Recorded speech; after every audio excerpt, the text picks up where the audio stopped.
그동안의 무리를 헤쳐 보내셨다. 무리를 헤쳐 보내신 뒤에 예수께서는 따로 기도하시려고 산에 올라가셨다. 날이 이미 저물었을 때 예수께서는 홀로 거기에 계셨다. 제자들이 탄 배는 그 사이에 이미 육지에서 멀리 떨어져 있었는데 풍랑에 몹시 시달리고 있었다. 바람이 거슬러서 불어왔기 때문이다. 이른 새벽에 예수께서 바다 위로 걸어서 제자들에게 가셨다. 제자들이 예수께서 바다 위로 걸어오시는 것을 보고 겁에 질려서 유령이다 하며 두려워서 소리를 질렀다. 예수께서 곧 그들에게 말씀하셨다. 안심하여라. 나다. 두려워하지 말아라. 베드로가 예수께 말하였다. 주님, 주님이시면 나더러 물 위로 걸어서 주님께 오라고 명령하십시오. 예수께서 오너라 하고 말씀하셨다. 베드로는 배에서 내려 물 위로 걸어서 예수께로 갔다. 그러나 베드로는 거센 바람이 불어오는 것을 보고 무서움에 사로잡혀서 물에 빠져 들어가게 되었다. 그때 그는 주님 살려주십시오 하고 외쳤다. 예수께서 곧 손을 내밀어서 그를 붙잡고 말씀하셨다. 믿음이 적은 사람아 왜 의심하였느냐. 그리고 그들이 함께 배에 오르니 바람이 그쳤다. 배 안에 있는 사람들은 그에게 무릎을 꿇고 말하였다. 선생님은 참으로 하나님의 아들이십니다. 이것은 주님의 말씀입니다.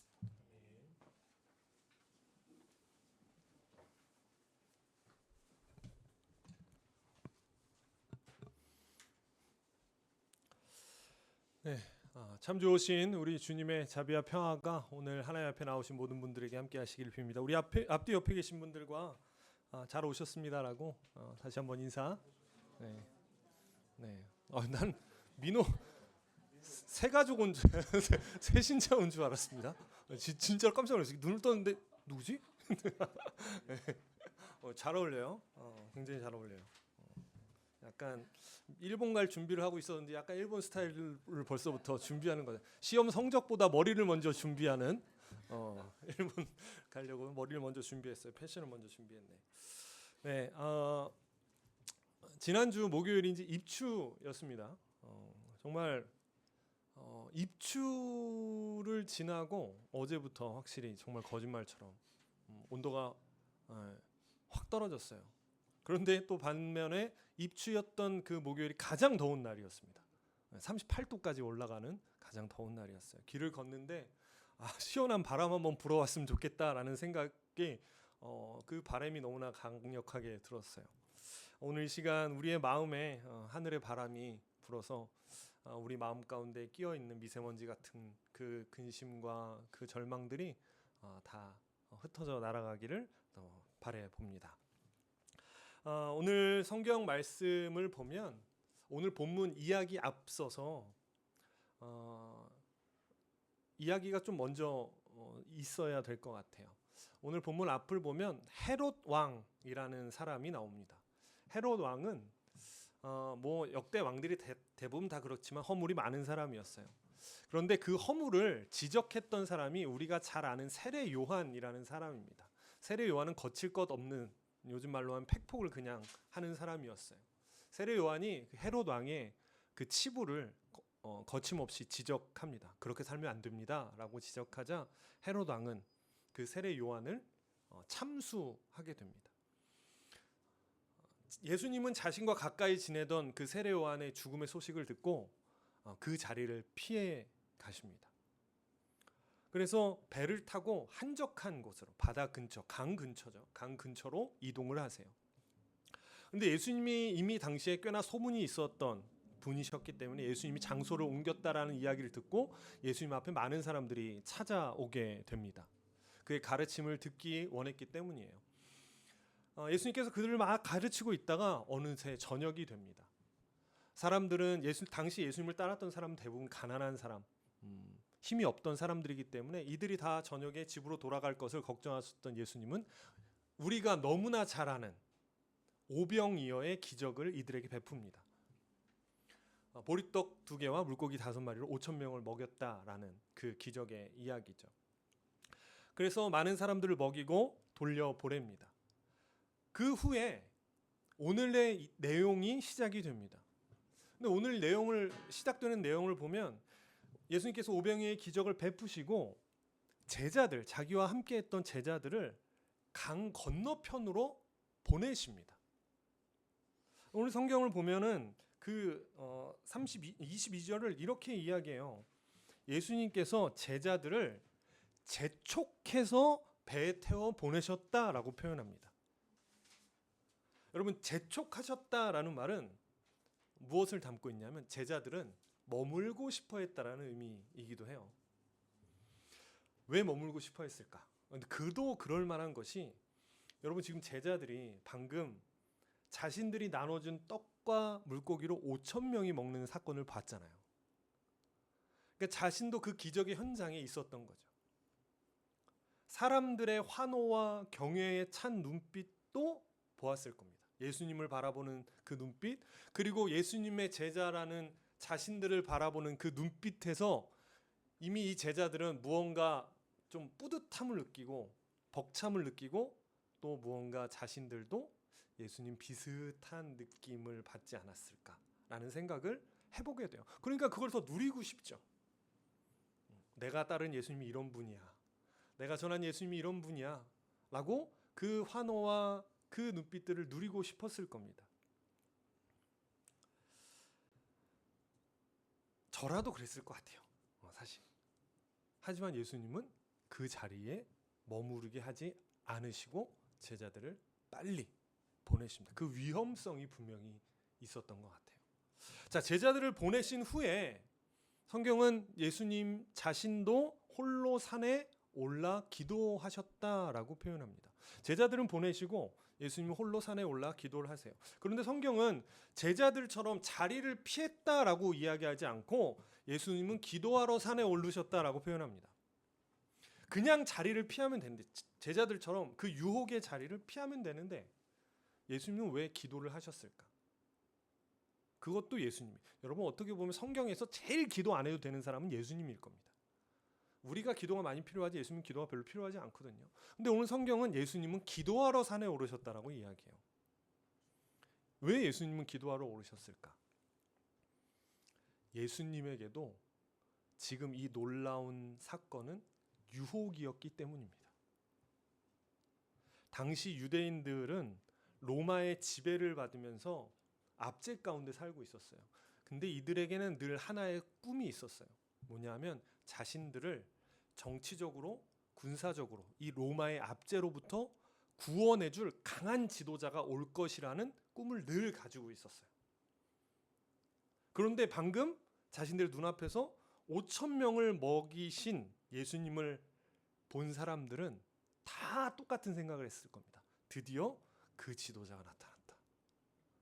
드디어 이 폭군 같은 로마를 다 쓸어버리고 우리를 다시 일으킬 지도자가 드디어 나타났다라고 생각했을 거예요.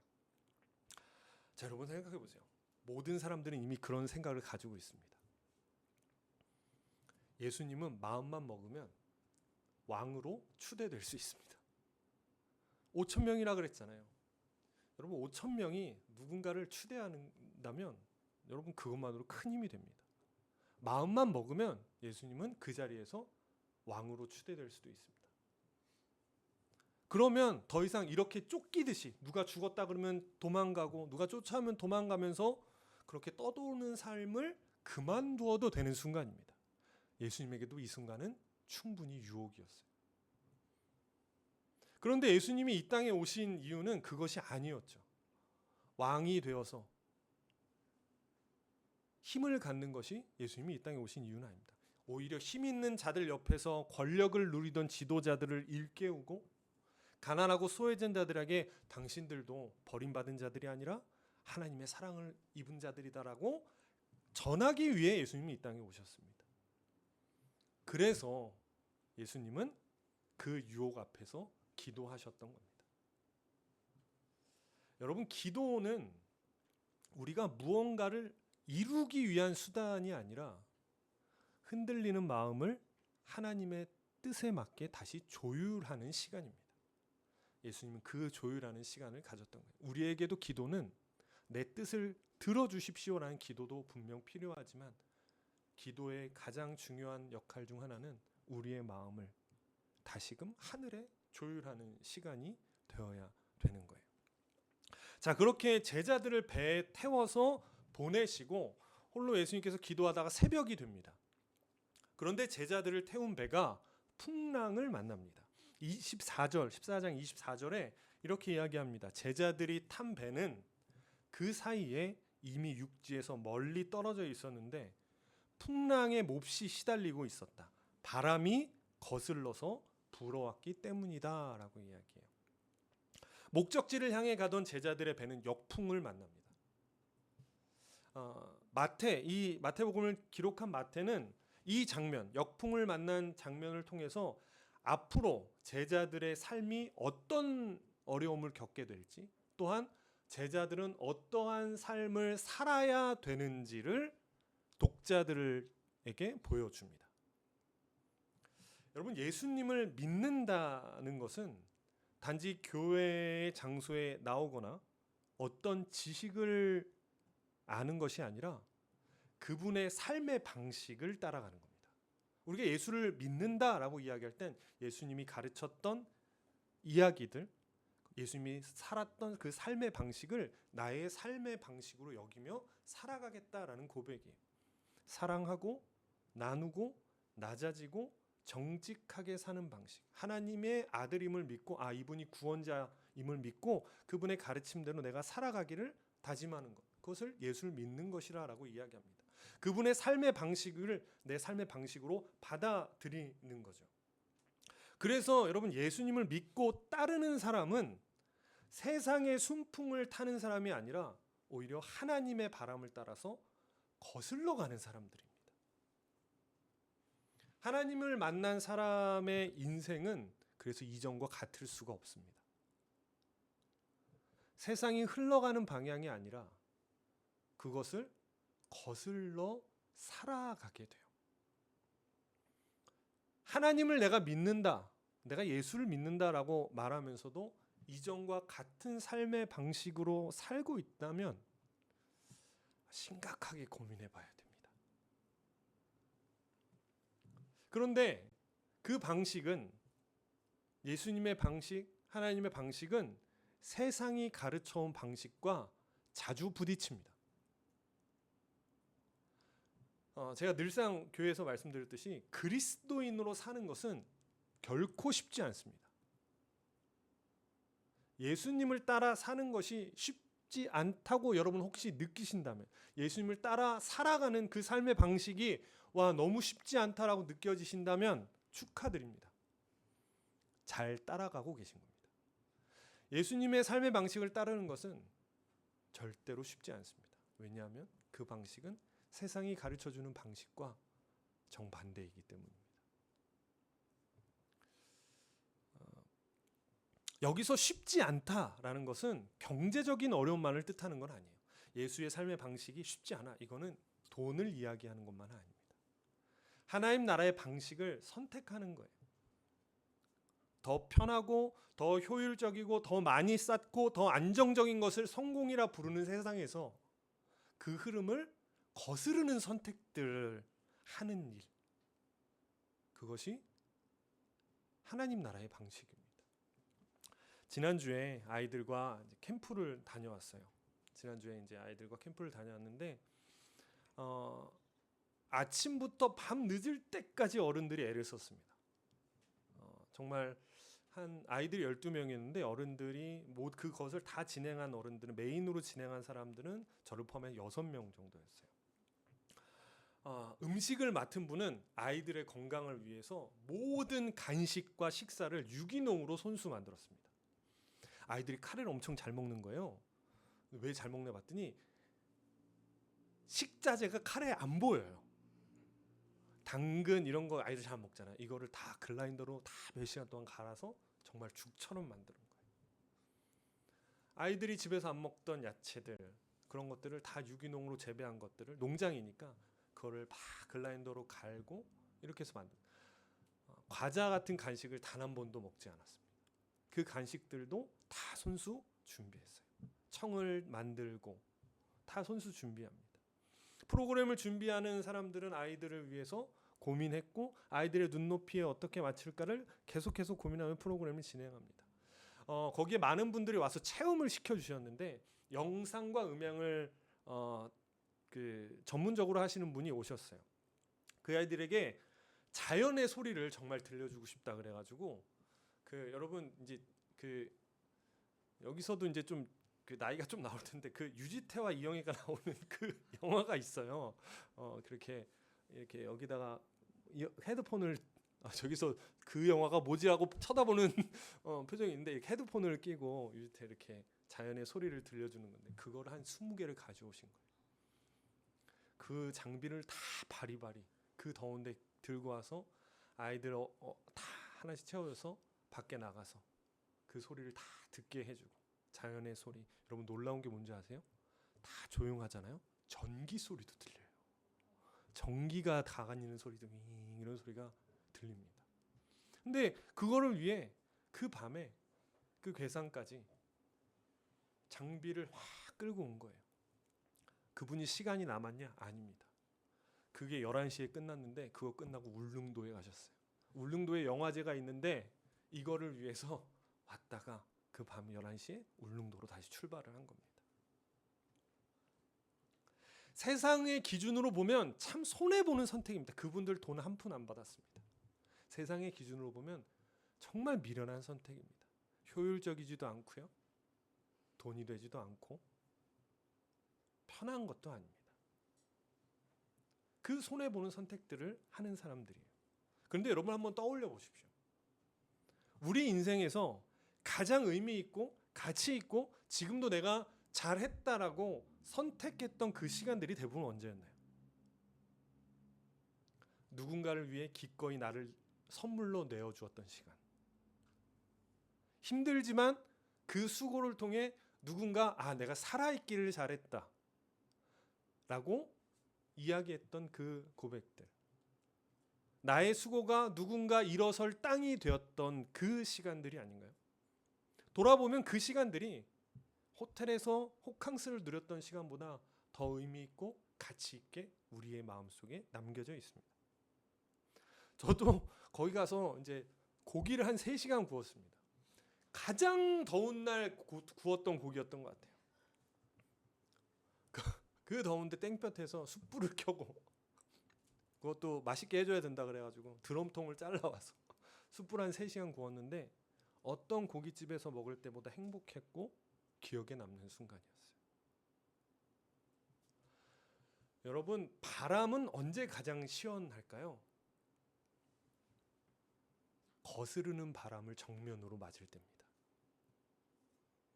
바람을 거슬러서 그 바람을 정면으로 맞을 때 우리는 가장 시원한 바람을 맞게 됩니다.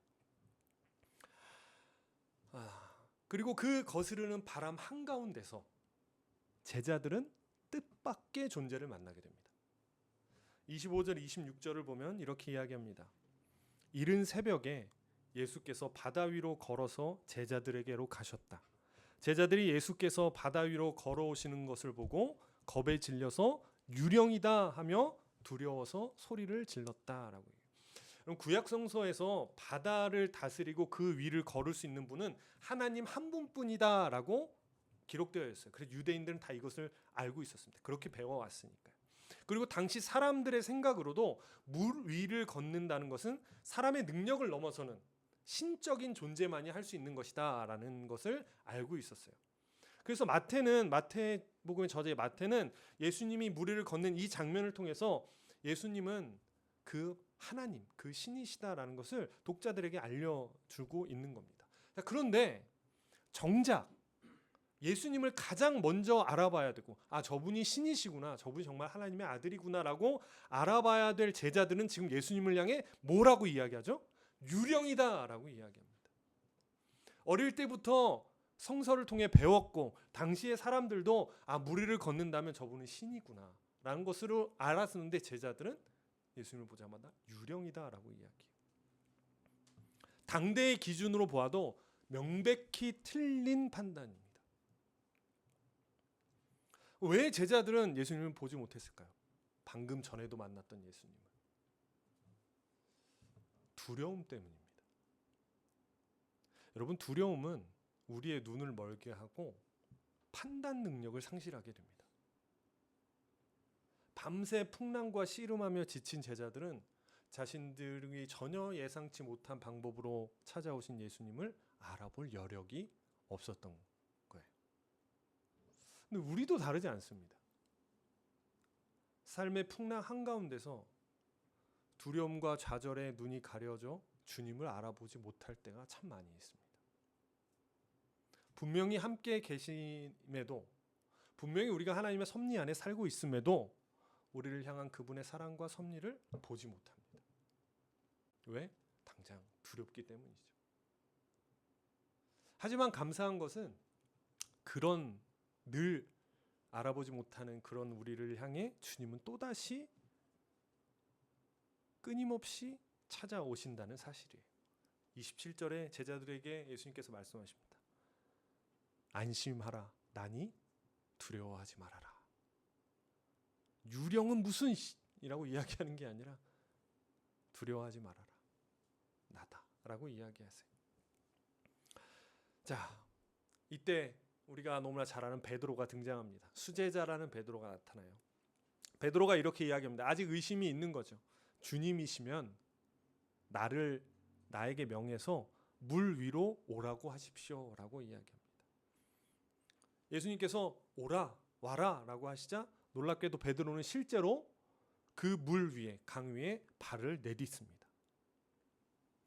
자, 여기서 믿음이라는 것을 잠깐 짚고 넘어가 볼게요. 여러분, 믿음이란 대단한 확신이나 종교적 지식이 아니라 나 혼자로는 안 되니까 나를 좀 붙들어 주십시오라고 하나님께 맡기는 겁니다. 그것을 간단히 믿음이라고 이야기할 수 있어요. 나는 나 혼자 내 힘으로는 안 되니 나를 좀 붙들어 주십시오라고 말하는 거예요. 그런 의미에서 이 베드로의 대목을 다시 한번 보겠습니다. 여러분, 베드로가 물 위에 발을 내디딘 것은 믿음이 없었기 때문이 아닙니다. 오히려 믿음이 있었어요. 믿음이 없었다면 애초에 배에서 내려오지도 못했을 겁니다. 하지만 베드로의 그 첫 걸음을 이끈 것이 온전히 예수님을 향한 신뢰보다는 내가 예수님의 수제자인데 그래도 이 정도는 할 수 있다라는 자기 확신이 섞여 있었을 겁니다. 그래서 훗날 십자가 앞에서 우리가 다 알죠.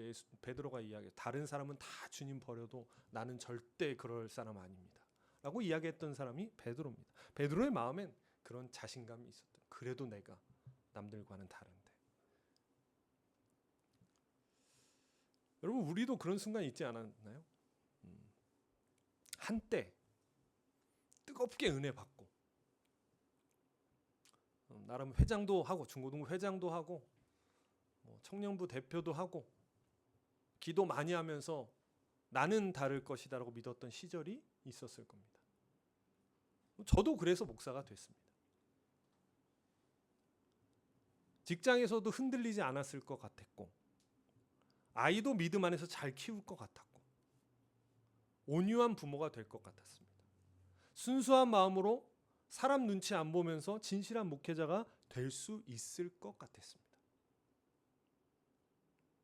그런데 현실은 마음처럼 되지 않았습니다.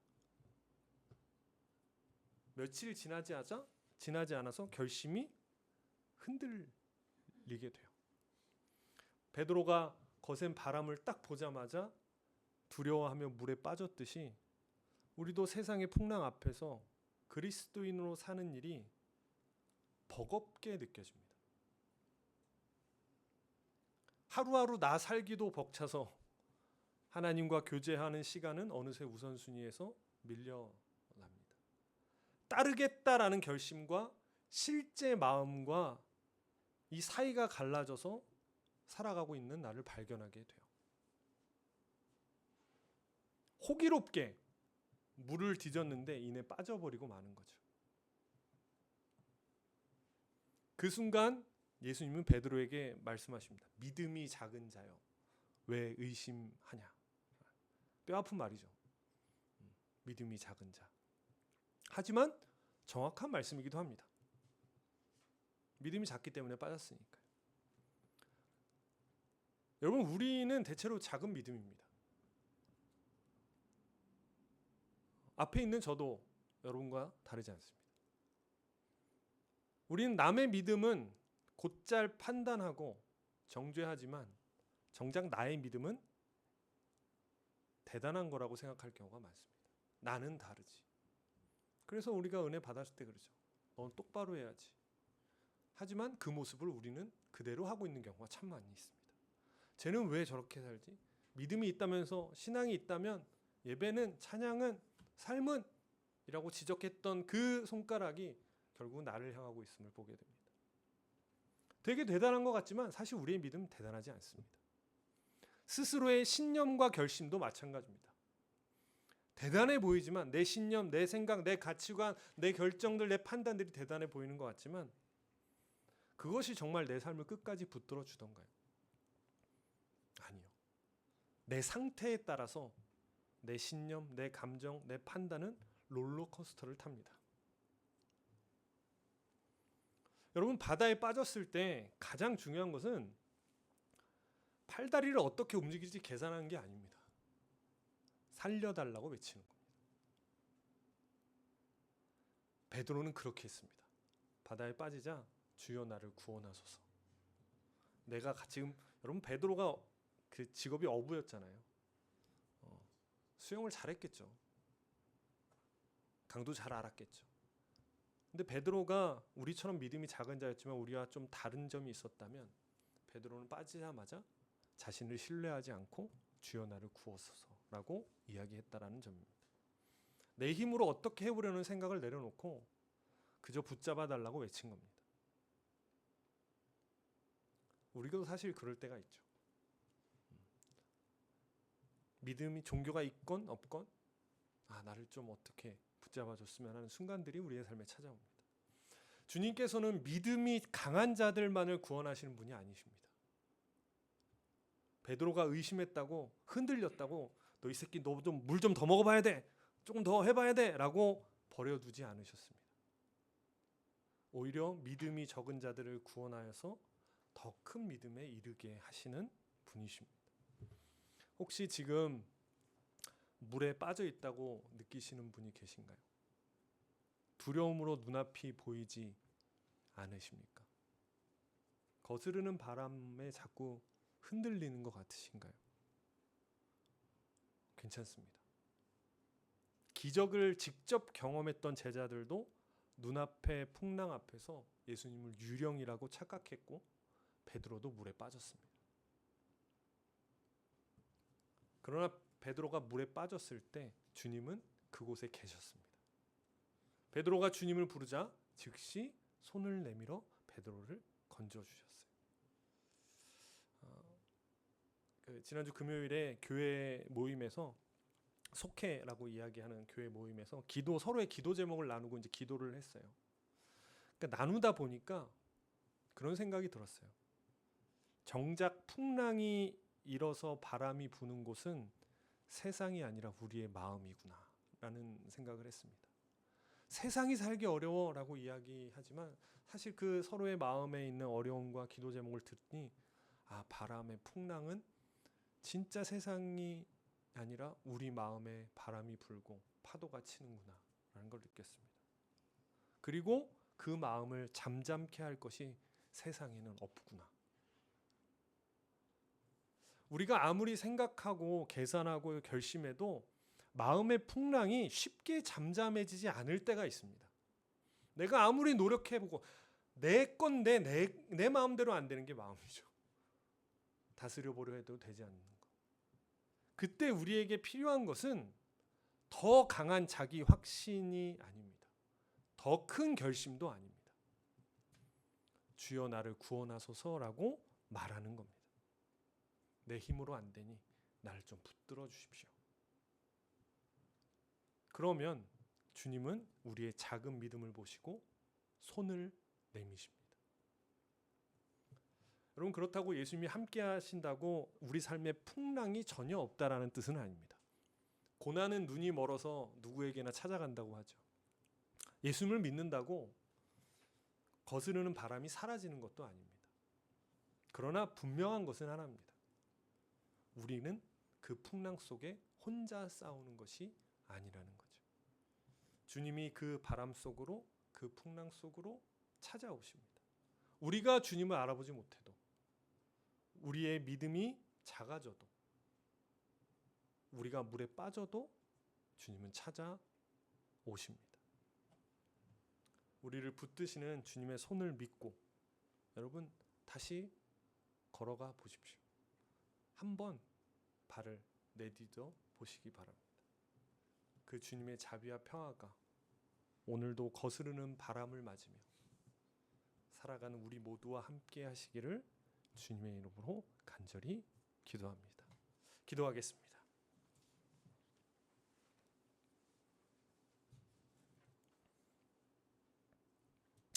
하나님,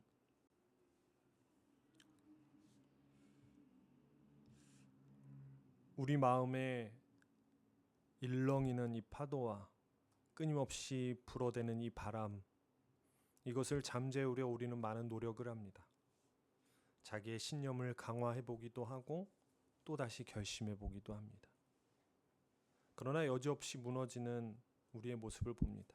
나는 왜 살아가고 있는지, 내가 이렇게 살아서 무엇이 될지, 나는 어디로 가고 있는지, 여기에 대한 대답을 찾지 못해 하나님, 우리는 늘 흔들리고 넘어지게 됩니다. 그때 하나님, 우리의 신념과 내가 계획하고 나의 노력을 내려놓고 베드로처럼 주님 나를 도와주십시오라고 주님 앞에 손을 내밉니다. 내가 가야 할 길을 모를 때면 나를 이끌어 가시는 분의 손을 붙잡는 것이 하나님, 우리가 살아갈 길이라 생각합니다. 우리가 하나님의 섭리 안에 있음을 기억하고 주님, 우리의 손을 붙잡아 주십시오. 폭풍 가운데 나의 마음을 잠잠케 하여 주십시오라고 주님 앞에 손을 내밀게 하여 주옵소서. 믿음 없음을 질책하지 않으시고 그렇게 손을 내밀 때마다 우리와 함께 계셔서 우리를 건져내 주시는 그 주님을 믿으며 용기 있게 또 한 걸음을 내딛는 당신의 사람들을 기억하시고 하나님 축복하여 주시옵소서. 예수 그리스도의 이름으로 간절히 기도합니다. 아멘.